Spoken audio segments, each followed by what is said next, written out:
दरअसल रक्षा मंत्रालय ने 6 सबमरीन खरीदने के लिए टेंडर जारी किया था। उस टेंडर में 2 कंपनियों ने बोली लगाई थी। एक थी एल जो कि स्पेनिश कंपनी के साथ मिलकर के टेंडर डाला था। दूसरी कंपनी थी एमडीएल मझगांव डॉक शिपयार्ड, जिसने जर्मनी की कंपनी के साथ मिलकर के टेंडर डाला था।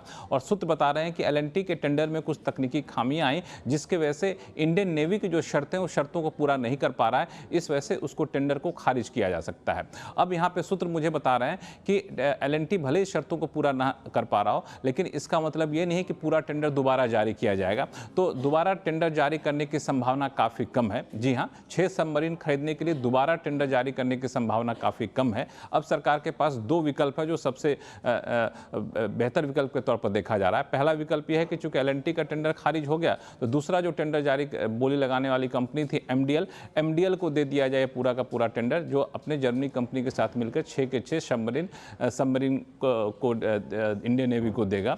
दूसरा विकल्प यह है कि 6 का 6 एमडीएल को ना दिया जाए, 6 में से 3 सबमरीन का टेंडर जो है वो दे दिया जाए एल को और 3 दिया जाए एमडीएल को। तो ऐसे में 2 हिस्से में बांट दिया जाए। चूंकि स्ट्रेटेजिक पार्टनरशिप के तहत सबमरीन बनाया जाना था, तो 2 हिस्से में बांटने में बहुत ज़्यादा दिक्कतें नहीं आएंगी। लेकिन टेंडर के जो डॉक्यूमेंट है, कानूनी प्रावधान है, क्या इस बात की इजाज़त देते हैं, इस बात की समीक्षा लीगल टीम करेगी और उसके बाद अंतिम फैसला लेने का अधिकार रक्षा मंत्रालय को होगा। रक्षा मंत्रालय के फैसले के बाद ही इस पर आगे बढ़ा जाएगा। सूत्र कह रहे हैं कि बहुत जल्द इस बारे में अंतिम फैसला लिया जा सकता है। बता दूं कि पूरा टेंडर करीब 70,000 करोड़ रुपए का है और स्ट्रेटेजिकली काफ़ी महत्वपूर्ण माना जा रहा है ये 6 सबमरीन का खरीदा जाना।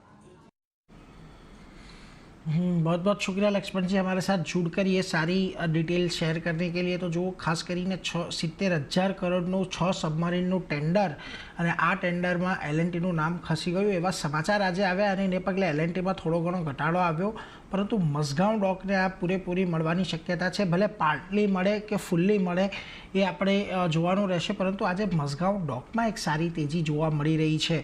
અને અર્પણજી, જો આ સ્ટોકને એટલા માટે પણ ચર્ચા કરવી છે કારણ કે 2 દિવસ એટલે કે મંગળવાર બુધવાર આ 2 દિવસ સારો એવો ઘટાડો આવ્યો, આજના દિવસે ફરી પાછી એક તેજી આવી છે, પરંતુ આજે 2400નું લેવલ છે ત્યાંથી ફરી પાછું એક વખત દબાણ આવતું જોવા મળ્યું છે।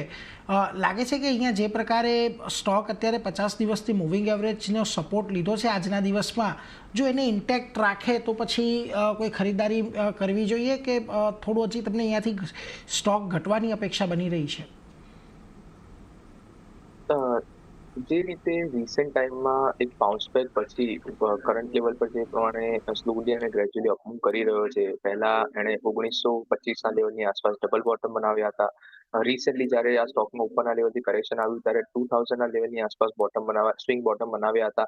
એન્ડ અગેન ગઈકાલે કરેક્શનમાં 2215ના લેવલની આસપાસ એણે સ્વિંગ બોટમ બનાવ્યા હતા, જે ઇન્ડિકેટ કરે છે કે સ્લોલી અને ગ્રેજ્યુઅલી આ સ્ટોક એક હાયર બોટમ ફોર્મેશન બનાવી રહ્યું છે। And it's a matter of time કે તમને કરંટ લેવલથી એક સ્ટ્રોંગ અપસાઇડ આ કાઉન્ટરમાં આવતી જોવા મળી શકે છે। તો not from purely from trading perspective, but અગર તમારે બાય એન્ડ હોલ્ડ પણ અગર તમારે કરવું હોય તો 2600 થી 2800ના ટાર્ગેટ માટે તમે મઝગાંવ ડોકને તમે કરંટ લેવલ પર એક્યુમ્યુલેટ કરી શકો છો। નીચે 2250 સુધીના કરેક્શન આવે છે કે પુલ બેક આવે છે તો ત્યાં આગળ ફર્ધર એડિશન કરી શકો છો, અને ઉપર જે પણ આપણે વાત કરી કે 2800 રૂપિયા સુધીના અપસાઇડના ટાર્ગેટ એક્સપેક્ટ કરી શકો છો।